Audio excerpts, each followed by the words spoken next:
estudos, né? A Bíblia ensina, e hoje o tema é o juízo final. É isso? Bom, quando se fala sobre juízo, será que é algo bom para pensarmos? Porque alguém aqui já esteve perante algum tribunal alguma vez? Para a nossa irmã, que é a área dele, né? Jurídica. Alguém mais já foi a algum tribunal para ser testemunha ou para ouvir alguma sentença? Quando se trata do juízo final, parece que é algo ruim, mas ao mesmo tempo é algo bom, porque a justiça divina, ela é positiva. Agora imagina vocês uma cerimônia fúnebre, ali o esquife, o caixão sendo levado para ser enterrado, e de repente duas crianças vê ali um crânio se mexendo, se assusta. Aí chama o coveiro vai lá e pega aquele crânio e descobre um prego de mais de 10 centímetros cravado naquele crânio. E aí volta lá atrás na história para saber a origem daquela morte, que a princípio tinha sido infarto. Mas, porém, ao descobrir, era um casal que havia dado aquele homem, matado aquele homem com veneno e cravado um prego em seu crânio. Depois de 20 anos mais tarde, aquele crime foi descoberto. Isso nos mostra que haverá um dia do juízo, onde todas as pessoas, seja ela branca, seja ela negra, seja ela rica ou pobre, todos estarão perante o tribunal de Cristo. Ninguém passará isento, ninguém ficará fora desse contexto onde o juízo final, todos estarão perante Deus ali. No juízo final, ninguém vai chegar ao seguinte: olha, eu vou dar um cheque aqui de R$1.000 para que eu possa entrar para ser salvo. Outros vão pensar o seguinte: onde é que eu quero passar daqui a 100 anos? Aonde é que eu quero conviver daqui a um tempo? A gente entende de que haverá esse dia onde todas as pessoas prestarão contas a Deus. O juízo final, ele divide em 3 momentos. O primeiro momento é esse momento que nós estamos agora sendo investigado, vivenciando, que é o juízo investigativo. Para alguns dizem que o juízo investigativo começou a partir de 1844, mas na verdade o juízo começou um pouco antes, porque se você for analisar, o pecado começou onde? O pecado começou onde? No céu, com aquele que foi colocado abaixo de Deus, no quarto da hierarquia, para arrumar uma rebelião no céu. E depois encontrar o casal vivendo perfeitamente, verdão, vivia nu, mas a glória de Deus cobria eles, e eles não tinham pecado. Um belo dia, então, Eva sai da presença de Deus para conhecer um pouco mais do Éden, e ali estava uma árvore com o fruto da vida, e Deus havia alertado para eles que se comesse, certamente morreria. Mas aí a curiosidade, a desconfiança para com Deus e confiar no inimigo, porque o inimigo ele é um ser que precisa de corpo para incorporar, e agora usa a serpente, um animal bonito que voava ali no Éden, e agora então se enrola naquela árvore, naquele fruto aparentemente bonito. A Bíblia não fala que nome do fruto que era, e então começa a primeira sessão espírita.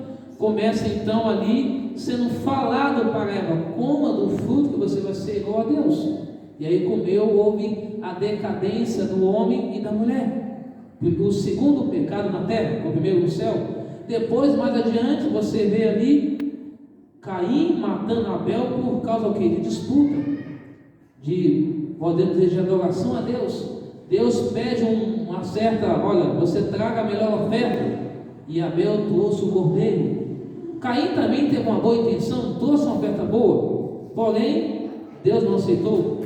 E aí quando Deus perguntou: Caim, onde está o teu irmão? Ele disse: eu não sou o tutor do meu irmão, não sou o guardador do meu irmão. E então primeiro o sangue é derramado sobre a terra, Caim mata Abel. Alguns dizem que o primeiro mártir a ser morto foi Estevão, não é isso? Mas no contexto, o primeiro mártir a ser morto foi Abel. E aí então começa a degradação um pouco mais do ser humano. Primeiro começou com seus pais, e agora continua com Abel, com Caim. Mais adiante Deus chama Noé para construir o quê? Uma arca, ou uma barca, como é chamada, em Gênesis capítulo 6. Ali começa a questão da graça, do juízo de Deus. Primeiro Deus manda a graça, para depois mandar o juízo. E Deus falou: Noé, construa o quê? Uma arca. Quanto tempo que essa arca foi construída? Me ajudem aí. 120 anos. Quantas pessoas foram salvas? 8 pessoas apenas. 120 anos de graça, de pregação. Cada martelada que Noé pregava naquela arca era uma oportunidade de salvação para aquelas pessoas. Porém, o povo duvidou. Nunca choveu, apenas veio um sereno para regar a terra. E agora nós temos que acreditar nisso. Resultado: houve, depois de 7 dias, depois que os anjos de Deus colocou todos os animais limpos e imundos dentro daquela arca, brotou água de baixo, água de cima, e aquele grande barco virou apenas um barquinho naquela multidão de água. Depois de um ano, então, Noé solta uma pomba, ele traz um raminho verde, e então começa novamente a geração do povo na terra. Então notem que antes de vir o juízo, Deus manda a graça. Se você avançar um pouquinho mais em Gênesis capítulo 19, aí você vai ver que Deus lá, ele chamou Ló para sair o quê? Do meio daquela terra. Olha, sai daqui, estou mandando 2 anjos aqui, essa cidade será destruída, Sodoma e Gomorra. Porém, somente Ló e as suas 3 filhas foram salvos, porque a sua esposa ainda olhou para trás e virou estátua de sal, ficou para trás, ela não foi salva, e aquela cidade foi destruída e não há vestígios de fogo até hoje. Então note que antes de vir o juízo, Deus manda a graça. E quando você começa a analisar todo o Velho Testamento, você vê Deus sempre mandando a graça para depois vir o juízo. Aí quando você chega em Daniel capítulo 7, abre sua Bíblia por gentileza em Daniel capítulo 7 agora. Nós vamos ler os versos 9 e 10. Daniel capítulo 7, versículo 9 e versículo 10. Vou esperar você achar. Daniel capítulo 7, verso 9 e verso 10. Daniel capítulo 7, versículo 9 e versículo 10. Todos acharam? Convido você da forma que você está para a gente fazer uma oração. Santo Deus, estamos com a Tua palavra aberta e rogamos humildemente em nome de Jesus que Teu Espírito Santo fale à mente e ao coração de cada um de nós. Perdoe os nossos pecados, fale conosco nessa noite, prepara-nos para o Teu reino, em nome de Jesus. Amém. Daniel capítulo 7, versículo 9 e o verso 10, você me acompanha por gentileza aí, diz assim: continue olhando, Daniel 7, verso 9 e o verso 10. Continue olhando, até que foram postos uns tronos. O ancião de dia se assentou, sua veste era branca como a neve, os cabelos da cabeça como a pura lã. O seu trono era um chama de fogo, e as suas rodas eram um fogo ardente. Um rio de fogo manava e saía diante dele. Milhares de milhares serviam, milhares de milhares estavam diante dele. Assentou-se seu tribunal e abriu-se os livros. Notem que Daniel teve essa visão dada por Deus, e ele contemplou ali a cena do juízo final, quando ele viu ali o próprio Jesus, juntamente com Deus Pai, entronizado e julgando as nações. Como eu disse, nós estamos vivendo juízo pré-investigativo. E segundo a data cronológica, histórica, profética, diz que a partir de 1854, todo ser humano está sendo investigado por Deus. Essa primeira fase, ela vai até um pouco antes ali do fechamento da porta da graça. O que é isso, Daniel? O fechamento da porta da graça é o último ato da justiça de Jesus em favor dos salvos nessa terra. Ou seja, ele ainda intercede por mim e por você lá. Enquanto a porta da graça está aberta, enquanto Jesus está lá intercedendo por nós, há esperança, há salvação, há perdão e há vida eterna. Agora, quando é que a porta da graça ela pode fechar-se para uma pessoa? Quando o coração parar de bater, quando o oxigênio é retirado de nós, cessou-se a porta da salvação, a porta da graça, a oportunidade de salvação. Pois que o tempo de oportunidade de salvação é hoje, não é amanhã, é agora. Ou seja, eu e você devemos abrir o nosso coração, a nossa mente, para o entendimento da palavra de Deus, para a aceitação de Jesus como Senhor e como Salvador. Ainda há esperança, ainda há tempo. Hoje é o momento, agora é a hora, não para depois. Então, esse juízo investigativo que nós temos 2 anjos que cuidam da gente.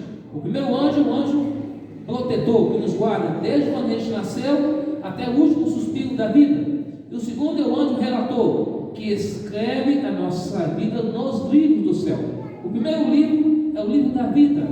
Quando a pessoa aceita Jesus, ela é batizada nas águas, o seu nome é escrito no livro da igreja, no livro dos céus. E se ela perseverar até o fim, ela será salva. O segundo livro é o livro de memória, ou seja, o livro de registros de boas ações que nós fazemos ao longo da história. Qualquer ato de bondade, qualquer palavra de bondade feita, qualquer mal vencido com a graça de Deus, tudo é escrito ali. E o terceiro livro é o livro da morte. Aí você pode perguntar, quais as passagens da Bíblia que falam sobre isso? Primeiro nós temos Malaquias 3:6, que fala que Deus não muda. A segunda citação que está em Apocalipse capítulo 20, verso 12, onde fala dos 3 livros. E a terceira citação está em Jeremias capítulo 2, verso 22, que ainda que a gente lave nosso corpo com salitre ou com qualquer tipo de potássio ou sabão, o pecado continuará sobre a pessoa se ela não confessar para Jesus. Nós temos os anjos de Deus que nos guardam, temos que são as nossas testemunhas, nós temos o código de lei que Deus usa para julgar a humanidade, que são os 10 mandamentos, escritos pelo dedo de Deus. Nós temos Deus Pai, que é o juiz supremo, Jesus, que é o advogado, os anjos são as nossas testemunhas, o acusador é o inimigo, e nós somos os réus, tanto os justos e ímpios. E haverá o juízo de investigação, quando Cristo voltar pela segunda vez, o juízo de comprovação. E durante um período de 1000 anos, a terra vazia, sem forma, sem nada, o inimigo vagando por essa terra, os ímpios no pó da terra, os salvos no céu. Aí você pergunta, mas o que os salvos vão estar fazendo no céu? De acordo com 1 Coríntios 6, 1 e 2, eu estou aqui para a gente acelerar o tempo, e ele estará apenas analisando casos. Notem que os salvos não ajudarão no processo do julgamento, porque o julgamento já foi dado antes. Ou seja, aquele que aceitou Cristo agora, morreu salvo em Jesus. Se morreu depois de 1000 anos, obviamente, após a segunda vinda de Jesus, vai acordar na segunda ressurreição, porque a primeira ressurreição, todos nós que morremos em Cristo hoje, nosso corpo hoje ele vai envelhecendo, a gente vai ter causando binóculo por um período, o cabelo vai caindo, etc. Nós vamos acordar com um corpo novo, transformado pelo poder de Cristo, num abrir e fechar de olhos. A Bíblia fala isso em 1 Coríntios 15, versos 50 até o verso 58. E Filipenses 4, 23, 20 e 21, diz que nossa pátria é lá no céu, e Deus vai transformar nosso corpo com um corpo diferenciado, ou seja, vamos receber uma vida para nunca mais morrer, porque a imortalidade pertence a Deus Pai, Deus Filho e Deus Espírito Santo. Então lembre que um processo, ao estar na primeira ressurreição, é salvação, é vida eterna. Estar na segunda ressurreição Você pode ler Apocalipse capítulo 20, versos 1 até o versículo 6. Lá vai falar da primeira ressurreição e vai falar da segunda ressurreição. Quem não estiver na primeira vai estar na segunda. A segunda será para a destruição depois de 1000 anos. Vamos aqui recapitular. Bem simples. Primeiro, nós estamos vendo agora os sinais da vinda de Cristo. Guerras, terremoto, fome e doenças circulares, correto? O evangelho está sendo pregado nos 4 cantos da terra. Que evangelho é esse? Jesus. Jesus deve ser pregado. Como que é isso? O Jesus que eu e você amamos, que nós queremos obedecê-lo e vivenciar por ele. Então é esse Jesus que você deve anunciar para as pessoas. Não é chegar para a pessoa e falar o seguinte: olha, você tem que aceitar a guarda dos mandamentos, você tem que seguir a doutrina do santuário, você tem que cumprir mordomia cristã, você tem que cumprir uma questão de alimentação. Não é isso, é falar de Jesus. O que é Jesus para você? O que é Jesus na sua vida, no dia a dia? O que Jesus tem feito para você? Falar desse Jesus que deixou o céu, veio a essa terra, nasceu, cresceu, foi apresentado, chegou o tempo, ele foi batizado, cumpriu o seu ministério de 3 anos e meio, morreu numa cruz, foi sepultado, 3 dias depois ressuscitou, passou 40 dias orientando 500 pessoas, está em 1 Coríntios 15, depois subiu para o céu, está à direita de Deus Pai Todo-Poderoso, e há de voltar um dia para buscar e julgar a essa terra. Mas ele não virá como um frágil bebê, mas virá como o Rei e Senhor dos Senhores. Essa é a diferença. Porque esse Jesus que o mundo hoje despreza, que o mundo talvez faz chacota, ridiculiza a Jesus, esse Jesus voltará com poder e glória para julgar cada nação. Para colocar o seguinte: olha, país da Rússia, país da Ucrânia, país da Venezuela ou Cuba, que diz que manda e desmanda, ou outros lugares, agora nós vamos colocar ordem na casa. Quem manda agora sou eu, Jesus, dono do ouro, da prata, de tudo que há nessa terra. Ele voltará para botar as coisas em ordem, para tirar o mal pela raiz, para destruir o mal para sempre. E então, quando ele voltar pela segunda vez, nós vamos encontrar com Cristo no ar. Ele levará nós para o céu. Vai ser uma viagem durante 7 dias. Apocalipse 8, versos 1, 2 e 3 fala isso. Uma semana viajando, literalmente. Vamos parar para guardar o sábado do Senhor adorado ali, e depois então ficaremos no céu durante 1000 anos, e essa terra totalmente vazia. A luz que é produzida hoje pela energia elétrica, através de geradores, pelas turbinas lá nas próprias usinas, chega a estação, subestação, não mais existirá, não terá a luz da lua nem do sol, porque o planeta Terra está em constante trevas, movimentos. Você tem terremotos o tempo todo. Isso está no livro do Grande Conflito, no livro Eventos Finais, escrito pela escritora norte-americana Ellen G. White. E então, durante esse período de 1000 anos, o inimigo que quis ser Deus, agora ele tem o seu momento de adoração, mas não terá ninguém mais a quem tentar. É uma prisão circunstancial. Apocalipse capítulo 20, versos 1, 2 e 3 fala isso. Depois de completados 1000 anos, o que ocorre, igreja? Satanás será solto da sua prisão, sairá a seduzir as pessoas que foram ressuscitadas na segunda ressurreição. Ele vai dizer que ele que deu vida para eles ou para elas, da mesma forma que eles morreram, eles vão acordar sem um braço, sem uma perna, vão acordar com a mesma intuição que morreram, e aí vão se armar com o destroço da terra. E aí, quando a cidade santa estiverem ali, mas um pouco antes disso, haverá o julgamento deles, que Jesus vai abrir os livros e vai dizer: ó, aquele dia eu mandei alguém para estudar a Bíblia com você, aquele dia eu mandei alguém te convidar para uma semana de oração. Por exemplo, o pastor Denis Morgan fez várias semanas aqui para você, né?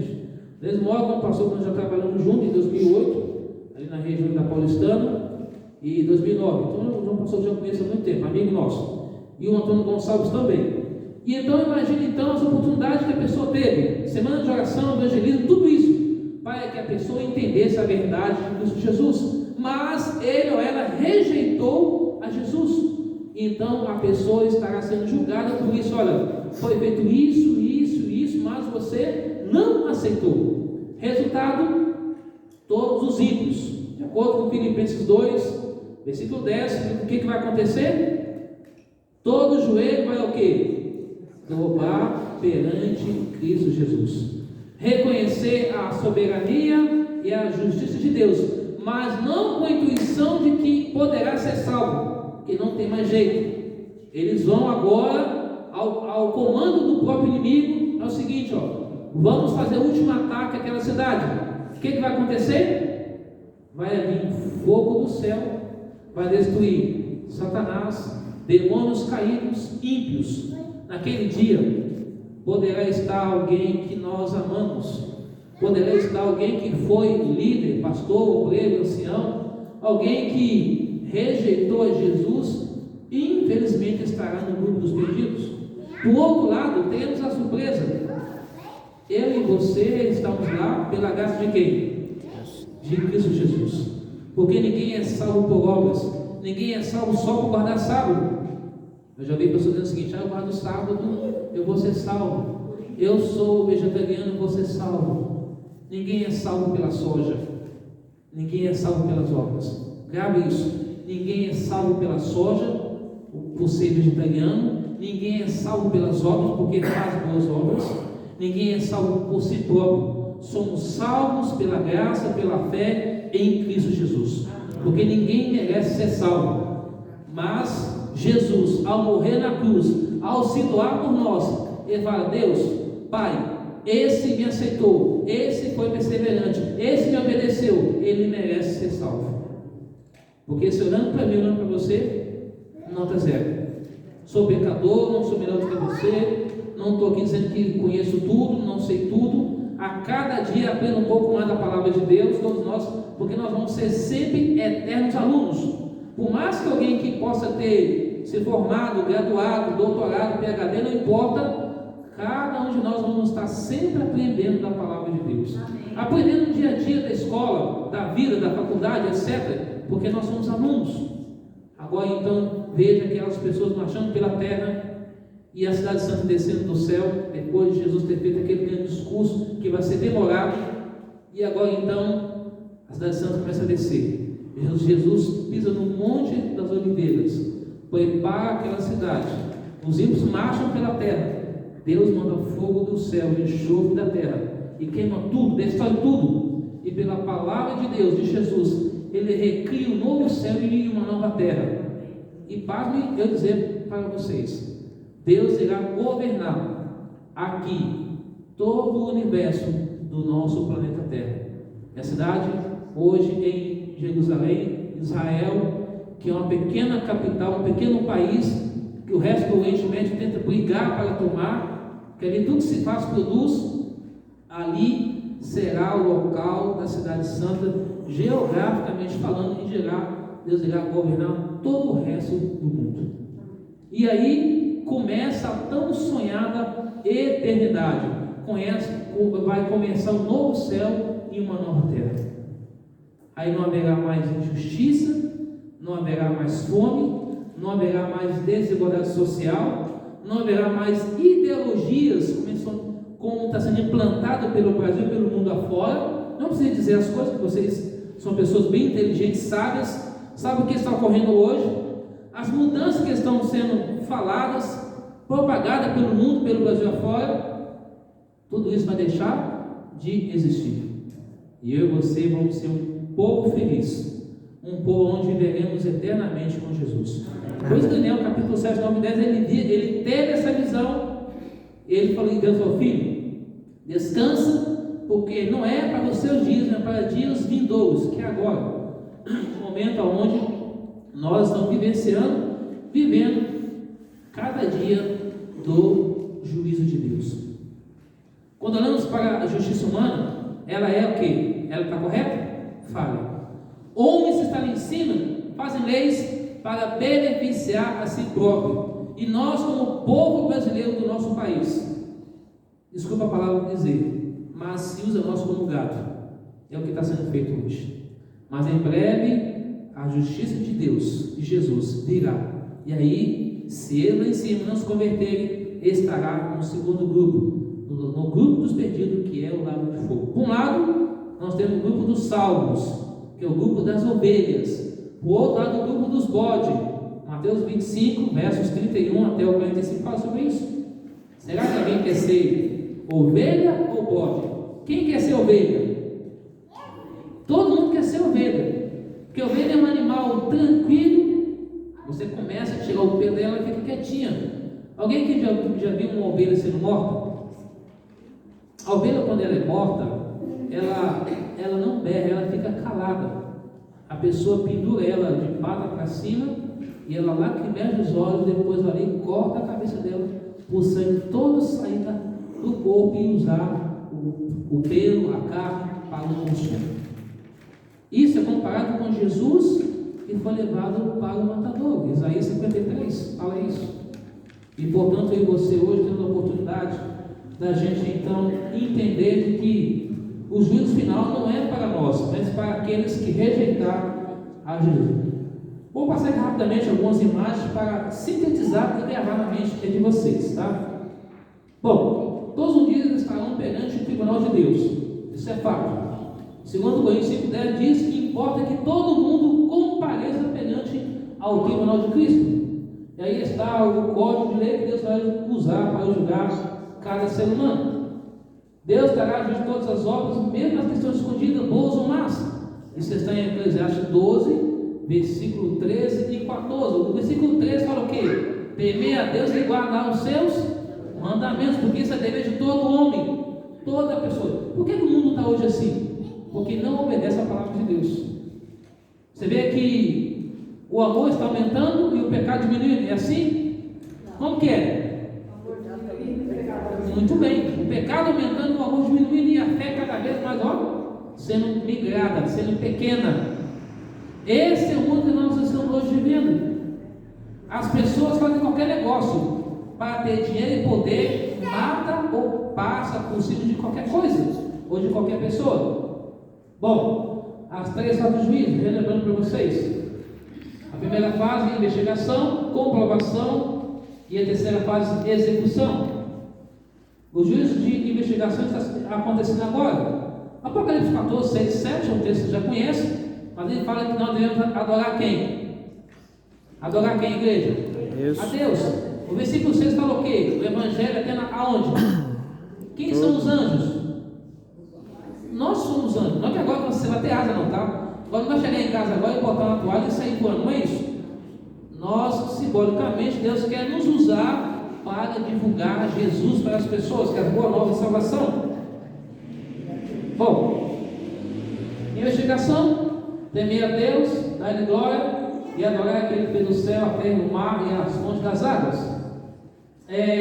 Juízo de comprovação será durante os 1000 anos, porque resumindo para vocês gravar, sintetizar na mente. Comprovação, os justos estarão no céu e os ímpios não fora da terra. Até aqui ficou claro para a igreja? Ficou claro para você, amigos e amigas que está aqui visitando? Beleza? Agora a comprovação, 3 surpresas. Primeira, está no céu. Como que a gente vai chegar lá? Através de quem? Através de Cristo Jesus. Só isso. Não é através de pastor, não é através de ancião, não é através de jogador, não é através de ninguém. É você e Deus. É eu e Deus. Tá? Pessoas que a gente imagina que não irão, poderá estar lá. Quem são essas pessoas? Essas que eu acabei de citar. Se elas aceitarem a Deus, a Jesus, ao Espírito Santo, se converterem de fato, pode estar lá. Pode estar alguém que vive uma vida de promiscuidade, alguém que é homossexual e etc. Poderá estar lá também. E pessoas que a gente pensa que estaria no céu, ela não vai estar lá. E aí, após esse juízo, o que vai acontecer? Todos estarão perante a sentença final dada por Jesus. Eu e Ivan, na casa do pastor José Alves, almoçando e conversando, e eu disse assim, olha, será um momento muito triste quando a liberdade de fato acabar. A gente tem que abandonar tudo e correr talvez para os matos, para os bosques, montanhas, locais isolados, para a gente poder ser salvo por Jesus. Já pararam para pensar sobre isso? Fico pensando nas pessoas que ficam brigando por causa de dinheiro e poder. Execução. Após 1 ano, o grupo da direita vai ser salvo e o grupo da esquerda vai ser destruído com um lago de fogo. Quem é o juiz? Vamos aqui acelerar para a gente entender mais. Aqui tem um diagrama: Deus, justos. Aquilo que eu falei logo para vocês: juiz, advogado, acusador, testemunhas, réu e lei, tá? A gente está só resumindo. Alguma dúvida nessa parte? Não, né? Alguém tem alguma dúvida nessa parte? Nesse diagrama? Que aqui, ó, se você for analisar aqui, o juiz é Deus, é o juiz agora. Cristo é o advogado, mas em breve Jesus será o juiz e rei. O acusador e inimigo o tempo todo. Testemunhas são os anjos de Deus. Réus são todas as pessoas. E a lei que Deus usa para julgar a humanidade, os 10 mandamentos que hoje as pessoas pisam abertamente na santa lei de Deus. Tá? Vamos avançando aí. Aí vem os livros do juízo, como eu falei. Abre-se os livros. Todos os nomes estão diante de Deus um dia. Aí você tem o livro da vida, tá? Está ali escrito só para você entender. Quando a pessoa é batizada. Livro de memórias, boas obras. Tá vendo? Estou aqui resumindo, tá? Para a gente avançar. Nós estamos caminhando para o final. Livro da morte, más obras, tá? Só voltar aqui para sintetizar para vocês. Ó. Livro da morte é isso aí, ó. Palavra frívola. Mateus 12, 36 e 37 fala que pela palavra a gente pode ser julgado ou absolvido. Está lá em Mateus 12, 36 e 37. E cada ato secreto que ninguém sabe, só você e Deus e eu. E aí temos a escolha de estar nos coisas de Deus e Jesus. Ele hoje é o nosso advogado e amanhã será juiz. E você devemos tomar a nossa decisão. O relógio de Deus, de acordo com 1 João 2,18 diz: eu e você estamos vivendo a última hora. A última hora é agora, tá? Tem até aquela música, né? Ao findar o labor desta vida. É uma música bonita a letra, mas é triste, mas é uma realidade, tá? Tá ali. E aí temos a opção: céu ou fogo. Né? E é claro que o fogo vai ser para os maus e aqueles que rejeitou a Cristo Jesus. Bom, deu para entender, né? Bom, certa vez um jovem se atirou para salvar um jovem. Ele estava com terra e era na Espanha tem muito aquele negócio de tourada, né? E então a criança saiu dos braços da mãe, a mãe ficou o quê? Ficou ali enlouquecida para tentar salvar o filho, mas ela não poderia salvar. E aquele homem se atirou na frente para salvar aquela criança. Quando salvou aquela criança, ficou um pouco machucado. 20 anos se passaram. E agora aquele jovem foi pego em flagrante delito. E ele estava agora perante um tribunal para ser julgado.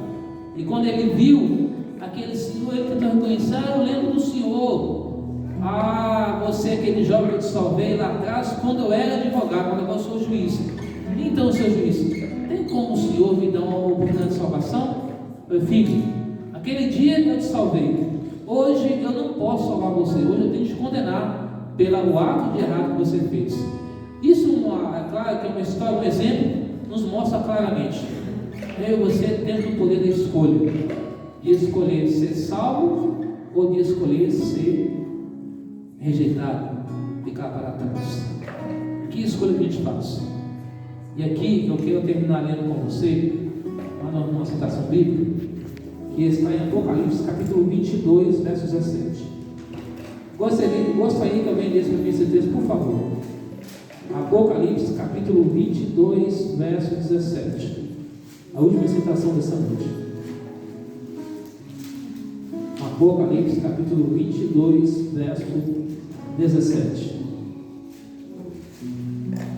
Quem contou, lê para mim em voz alta, por favor. Capítulo 22, verso 17 de Apocalipse.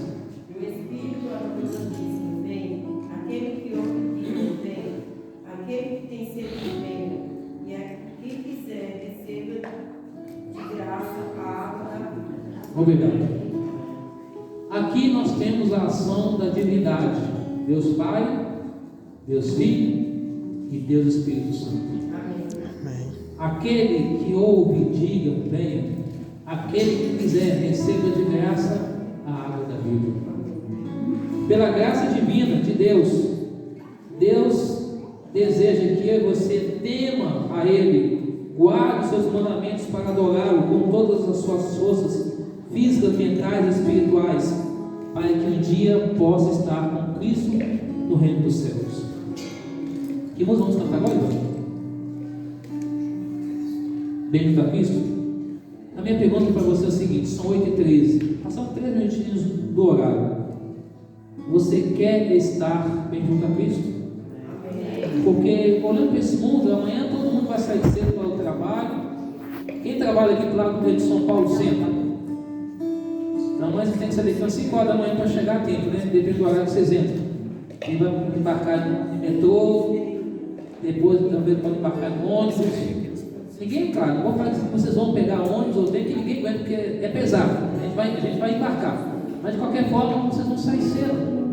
Mais um dia de trabalho, mais uma semana, preocupações, coisas que vai deixar você preocupado. Quero chamar os meninos aqui para me ajudar nessa música, bem junto a Cristo. Eu e vamos cantar agora no final para finalizarmos esse culto. E a pergunta é: você deseja estar bem junto a Jesus? Eu só vi só isso. Ivan, parece que só alguns querem ficar junto a Cristo. Vamos fazer aquilo bem baixinho. Quantos querem ficar bem junto a Jesus? Amém? Coloquem de pé, por favor. E vamos cantar essa música, bem junto a Cristo. Porque somente nele é que vamos encontrar paz, vamos encontrar libertação, restauração, salvação, perdão, vida eterna. Vamos encontrar tudo, só em Jesus. Não é no homem, não é na lei, não é na área política, não é na área educacional, segurança, não é na área da saúde, só em Jesus. As pessoas que durante os 3 anos que o Brasil fechou, mentiram o tempo todo, propagou um monte de coisas, e muitas pessoas aderiam a essas ideias, mas em breve Jesus voltará e acabará com tudo isso. Bem junto a Cristo. Vamos cantar esse hino para a glória do Senhor.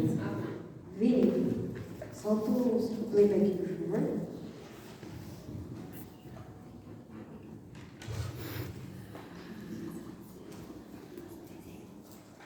Liga o retorno também.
nosso Pai. Bem junto ao Senhor é o que nós desejamos estar. Portanto, Pai, abençoe essa igreja, a liderança, o pastor, o distrito. Abençoe os amigos convidados e convidadas essa noite. Que teu Santo Espírito continue trabalhando em cada vida presente, para que juntos possamos estar contigo no céu. Senhor, abençoe essa igreja, abençoe a todos que vieram essa noite, representando a sua família, o seu lar. Que a bênção do Senhor se estenda na vida espiritual, material, social e familiar. Que o Senhor nos prepare para o teu reino, para a eternidade, onde viveremos eternamente com o Senhor. Perdoe nossos pecados, dê-nos uma noite feliz, uma semana abençoada na tua presença. Que ao sairmos daqui agora, Senhor, possamos sair daqui com a convicção, com a certeza de que estar com Jesus é o melhor, porque nos dará a vida eterna. Fique conosco. Obrigado por tudo, nos abençoe, nos guarde, envia os teus anjos a nos guardar e o teu Santo Espírito a nos orientar e nos guiar cada dia em nosso viver. Nós oramos agradecendo essas bênçãos em nome de Jesus. Amém. Deus abençoe vocês no feliz noite.